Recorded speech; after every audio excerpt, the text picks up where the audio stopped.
Police প্রশাসনের কার্যক্রমের যে পরিধি সেটা আরো অনেক ব্যাপক এবং বিস্তৃত হয়েছে।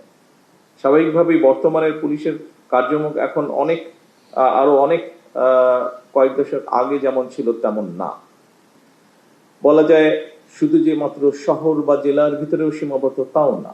বর্তমানে যেটাকে বলে ট্রান্সন্যাশনাল অর্গানাইজড ক্রাইম, বৈশ্বিক বাস্তবতা যেটা, এবং এই কারণেই বিশেষ করে আমাদের প্রত্যেক পুলিশ কর্মকর্তাকে আরো বহুমুখী দক্ষ হওয়া প্রয়োজন। এটা বোধহয় এখন স্বাভাবিকভাবে আপনারা কাজ করতে গিয়ে এই সমস্যাটা ফেস করছেন এবং এটা সময়ের একটা দাবি।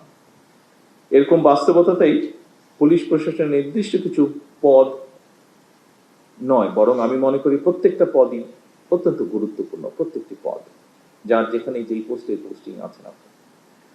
সুতরাং প্রশাসনের সকল পদেই কাজ করার পেশাদারী মানসিকতা থাকাও কিন্তু অত্যন্ত জরুরি। শুধুমাত্র পদোন্নতি কিংবা নিজেদের পছন্দ মতন জায়গায় পোস্টিং এর জন্যই যদি আমরা মনে করে থাকি, তাহলে সেটা আমি মনে করি যে পেশাদারিত্বের সঙ্গে যে আপোষ, সেই আপোষটা হয়ে যায়। এটাতে হয়তো আপনি আপনার ইচ্ছা মতন বা প্রয়োজন মতন বা চাহিদা মতন পোস্টিং পেলে হয়তো সাময়িকভাবে আপনি এটা তুষ্ট হবেন, হ্যাপি হবেন আপনি, তবে এটা আপনার যে পেশাদারিত্ব আছে, আপনার যে প্রফেশনালিজম আছে, সেটার সাথে কম্প্রোমাইজ করা হয়।